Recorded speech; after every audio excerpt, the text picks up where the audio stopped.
തമിഴക വെട്രിക്കഴകം സർക്കാർ തമിഴ്നാട് നിയമസഭയിൽ അവതരിപ്പിച്ച പ്രഥമ ബജറ്റിലാണ് ധനമന്ത്രി മാരി വിൽസൺ കേരളത്തെ ഞെട്ടിക്കുന്ന നടപടി ഉൾക്കൊള്ളിച്ചിട്ടുള്ളത്. മുല്ലപ്പെരിയാറിൽ പുതിയ ഡാം എന്ന വാദം ഉന്നയിക്കുന്നത് ടൂറിസ്റ്റ് ലോബിയുടെ മാസപ്പടി വാങ്ങുന്ന കേരളത്തിലെ അഴിമതി രാഷ്ട്രീയക്കാർ ടണൽ നിർമ്മിച്ച് തമിഴ്നാട്ടിലേക്ക് വെള്ളം കൊടുത്ത് കേരളത്തെ രക്ഷിക്കുക എന്നതാണ് ഏക പരിഹാര മാർഗം. 2014 സുപ്രീം കോടതിയുടെ ഇടക്കാല ഉത്തരവിൽ പറഞ്ഞിട്ടുള്ളതുപോലെ പുതിയ ടണൽ നിർമ്മിച്ച് പ്രശ്നപരിഹാരമുണ്ടാക്കാൻ കേന്ദ്ര സർക്കാർ ഈ അവസരത്തിലെങ്കിലും ഇടപെടണം. നാടിനോട് കൂറില്ലാത്ത രാഷ്ട്രീയ അടിമകളായ മലയാളി പൊളിയാണ്.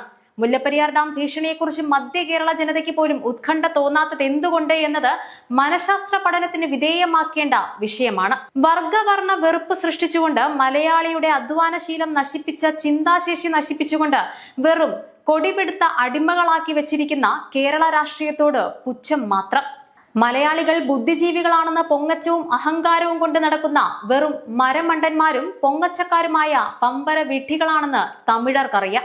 മുല്ലപ്പെരിയാർ ഡാമിന്റെ കാര്യത്തിൽ സായിപ്പ് തുടങ്ങിവെച്ച ചതിയും വഞ്ചനയും സ്വാതന്ത്ര്യാനന്തര ഭാരതത്തിലെ തമിഴ്നാട് രൂപീകരണം മുതൽ തമിഴരും തുടർന്നു. തിരുവിതാംകൂർ മഹാരാജാവും സായിപ്പും തമ്മിലുണ്ടാക്കിയ മുല്ലപ്പെരിയാർ ജലവിതരണ കരാർ ബ്രിട്ടീഷ് പരമാധികാരം ഒഴിഞ്ഞപ്പോൾ സ്വയം അസാധുവായതാണ്.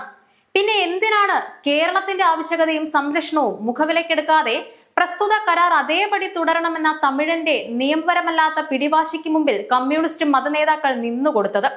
ഇന്ത്യക്ക് സ്വാതന്ത്ര്യം ലഭിച്ചിട്ടില്ല എന്ന ആഗോള കമ്മ്യൂണിസ്റ്റ് മത നേതാക്കളുടെ പ്രഖ്യാപനത്തെ അനുസരിച്ച് ഓഗസ്റ്റ് 15 ഇന്ത്യൻ ദേശീയ പതാകയ്ക്ക് പകരം നാൽക്കവലകളിൽ കരിങ്കൊടി ഉയർത്തിയിരുന്ന ഇന്ത്യൻ കമ്മ്യൂണിസ്റ്റുകളുടെ രാജ്യദ്രോഹ നടപടികളുടെ ഭാഗമായിരുന്നു 1970 മെയ് 29 കേരള ജനതയെ വഞ്ചിച്ചുകൊണ്ട് അച്യുതമേനോനും കരുണാനിധിയും ചേർന്ന് ഒപ്പുവെച്ച 999 മുല്ലപ്പെരിയാർ കരാർ.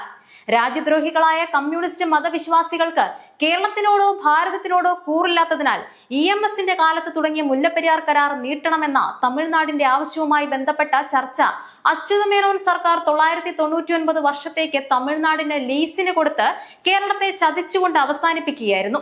കമ്മ്യൂണിസ്റ്റ് മതവിശ്വാസികളായ കേരള സർക്കാർ ഉദ്യോഗസ്ഥർ തമിഴിന്റെ നക്കാപ്പിച്ചയ്ക്ക് വഴങ്ങി ഫയലുകളിൽ തിരുത്തൽ വരുത്തി കേരളത്തെ വഞ്ചിക്കാൻ കൂട്ടുനിന്നു.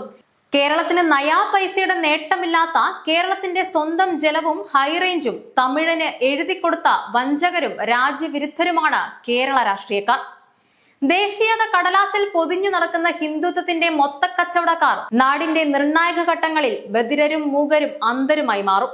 സായിപ്പ് പണിത മുല്ലപ്പെരിയാർ ഡാമിന്റെ ഗ്യാരണ്ടി പീരീഡ് കഴിഞ്ഞ് എക്സ്പയർഡ് ആയി നിൽക്കുന്ന ഈ കാലഘട്ടത്തിൽ മധ്യ കേരളത്തിലെ 6 ജില്ലകൾ അറബിക്കടലിലേക്ക് ഒലിച്ചു പോകാനുള്ള തയ്യാറെടുപ്പിലാണ്.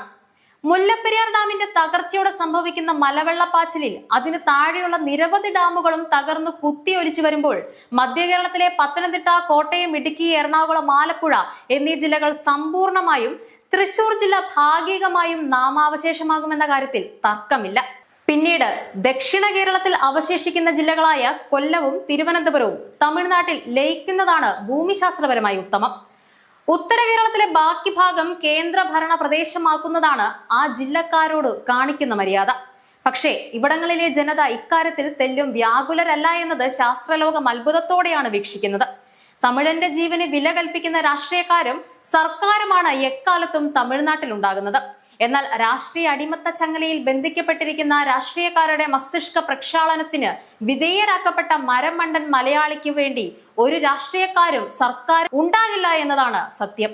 എങ്കിലും കൊടി പിടിക്കാനും മുദ്രാവാക്യം വിളിക്കാനും വിഡ്ഢിക്കൂട്ടങ്ങളായ രാഷ്ട്രീയ അടിമകളായ മലയാളി യാതൊരു ഉളുപ്പുമില്ലാതെ തെരുവിലുണ്ടാകും. ഡെമോക്ലിസിന്റെ വാള് പോലെ മധ്യ കേരളത്തിന്റെ തലയ്ക്കുമീതെ ഭീഷണിയായി നിൽക്കുന്ന കാലാവധി കഴിഞ്ഞ മുല്ലപ്പെരിയാർ ഡാമിനെ കുറിച്ച് രാഷ്ട്രീയ കേരളത്തിനോ വിശിഷ്യ മധ്യ കേരള ജനതയ്ക്കോ യാതൊരു ഉത്കണ്ഠയും ഇല്ലാത്തത് എന്തുകൊണ്ട് എന്നത് മനഃശാസ്ത്ര പഠനത്തിന് വിധേയമാക്കേണ്ട വിഷയമാണ്. കൊച്ചി വൈപ്പിൻകരയിലെ എളങ്കുന്നപ്പുഴ സ്വദേശികളായ ചെറുപ്പക്കാർ മാത്രമാണ് ഡാമിന്റെ ഭീകര വെള്ളപ്പാച്ചിലിന്റെ ഭവിഷ്യത്ത് ജനങ്ങളെ ബോധ്യപ്പെടുത്തുന്നതിനായി മുല്ലപ്പെരിയാർ ടണൽ സമരസമിതി എന്ന പേരിൽ കഴിഞ്ഞ 2 വർഷമായി റിലേ ഉപവാസം നടത്തുന്നത്. കടലിലും കരയിലും പാടത്തും മലയിലും യാതൊരു മടിയും കൂടാതെ അധ്വാനിച്ചുകൊണ്ട് വിഭവങ്ങൾ ഉൽപ്പാദിപ്പിച്ചുകൊണ്ടിരിക്കുന്ന കാർഷിക മേഖലയാണ് കേരളത്തിനുണ്ടായിരുന്നത്. സമർപ്പണ മനോഭാവത്തോടെ പണിയെടുത്തിരുന്ന തൊഴിലാളി സമൂഹമാണ് വ്യവസായ കേരളത്തിനുണ്ടായിരുന്നത്. ഇവിടങ്ങളിലെല്ലാം അവർക്ക് പോലും താല്പര്യമില്ലാത്ത വർഗവെറി സൃഷ്ടിച്ചുകൊണ്ട് കൊടി പിടിക്കാൻ നിർബന്ധിച്ച് ഈ മേഖലകളെല്ലാം നശിപ്പിച്ച വെറുപ്പൻ രാഷ്ട്രീയമാണ് ദൈവത്തിന്റെ സ്വന്തം നാടിനെ പിശാചിന്റെ നാടാക്കി മാറ്റിയത്. ജനങ്ങൾക്ക് വേണ്ടി പ്രവർത്തിക്കേണ്ട സർക്കാർ ജീവനക്കാരിലും പോലീസ് സേനയിലും ആശുപത്രി ജീവനക്കാരിലും ജാതി മത രാഷ്ട്രീയ ചേരിതിരിവ് സൃഷ്ടിച്ചുകൊണ്ട് ഈ മേഖല ജനോപദ്രവ കേന്ദ്രങ്ങളാക്കാൻ രാഷ്ട്രീയ കൊടികൾ ഉപകരിച്ചു. അധ്യാപകരുടെയും സാധാരണക്കാരായ വിദ്യാർത്ഥികളുടെയും കൈകളിൽ കൊടി പിടിപ്പിച്ച് മുഷ്ടി ചുരുട്ടി മുദ്രാവാക്യം വിളിക്കാൻ പറഞ്ഞ് ഭീഷണിപ്പെടുത്തിയതോടെ പല വിദ്യാലയങ്ങളും മയക്കുമരുന്നിന്റെയും ലൈംഗിക പരിശീലനത്തിന്റെയും ആഭാസ കേന്ദ്രങ്ങളായി മാറി. നേതാക്കളുടെ മക്കളും ബന്ധുക്കളും ഇന്റർനാഷണൽ വിദ്യാലയങ്ങളിൽ നിന്നും ഉയർന്ന തലത്തിലുള്ള അറിവുകൾ നേടിയ ശേഷം ബൂർഷ്വാ രാഷ്ട്രങ്ങളിൽ ചേക്കേറുന്നു. അവന്റെ അടിമകളായ കൊടിപിടുത്തക്കാരന്റെ മക്കൾ സർക്കാർ അർദ്ധ സർക്കാർ വിദ്യാലയങ്ങളിൽ പഠിക്കണമെന്ന് നിർബന്ധിക്കുകയും അവരെ അശ്ലീലതയും ക്രിമിനലിസവും പരിശീലിപ്പിച്ചുകൊണ്ട് നാടിനെ നശിപ്പിക്കുന്ന തലമുറയായി സൃഷ്ടിക്കുകയും ചെയ്യുന്നത് നേതാക്കൾക്ക് മനസ്സുഖം ലഭിക്കുന്ന പ്രക്രിയയാണ്. രാഷ്ട്രീയ നേതാക്കൾക്ക് സ്വത്ത് സമ്പാദനത്തിനായി മലയാളിയെ അടിമകളാക്കി വെച്ചുകൊണ്ടിരിക്കുന്നു. തമിഴന്റെ പച്ചക്കറികളും അരികളും പലവ്യഞ്ജനങ്ങളും തമിഴ്നാട്ടിൽ നിന്ന് വന്നില്ലെങ്കിൽ കേരളമില്ല എന്നതാണ് 80 വർഷത്തെ അരാഷ്ട്രീയ മുന്നണികളുടെ ഭരണ നേട്ടം. പൊന്നുവിളയുന്ന കേരള മണ്ണിനെ തരിശുകൊണ്ട് അയൽ നാട്ടിലേക്ക് കണ്ണു നട്ടിരിക്കുന്ന അവരുടെ ഔദാര്യങ്ങൾക്കായി തെണ്ടുന്ന മലയാളി പൊളിയാണ്. ഈ അവസ്ഥയ്ക്ക് മാറ്റം വരേണ്ടേ മലയാളമേ? വലിച്ചെറിയൂ കേരളമേ ആ രാഷ്ട്രീയ അടിമത്വം, പൊട്ടിച്ചെറിയൂ കേരളമേ ആ രാഷ്ട്രീയ അടിമച്ചങ്ങല. തുറന്ന മനസ്സോടെ വിശാലമായ അന്തരീക്ഷത്തിന്റെ നാടിന്റെ ഐശ്വര്യത്തിനായി നഷ്ടപ്രതാപം വീണ്ടെടുക്കാൻ നമുക്ക് ഒരുമിക്കാം. മുല്ലപ്പെരിയാർ ഡാമിലൂടെ തമിഴൻ നടത്തുന്ന ഭീഷണിക്ക് പരിഹാരം കാണാൻ നമുക്ക് കഴിയണം. സുപ്രീം കോടതി 2014 മെയ് 7 നൽകിയ ഒരു ഇടക്കാല ഉത്തരവിന്റെ 151-ാമത്തെ പേജിൽ ടണൽ നിർമ്മാണം എന്ന പ്രശ്നപരിഹാര നിർദ്ദേശം പരിഗണിക്കണമെന്ന് കേരള തമിഴ്നാട് സർക്കാരുകളോട് ആവശ്യപ്പെട്ടിട്ടുണ്ട്. National Hindu league 2024 October 28 Kozhikode സംഘടിപ്പിച്ച ഒരു സെമിനാറിൽ Padma Bhushan metro man E Sreedharan supreme കോടതിയിലിരിക്കുന്ന ടണൽ ഫയലാണ് മുല്ലപ്പെരിയാർ ഡാം ഭീഷണിക്ക് പരിഹാരമെന്ന് തന്റെ മുഖ്യ പ്രഭാഷണത്തിൽ വെളിപ്പെടുത്തുകയും ചെയ്തിട്ടുണ്ട്.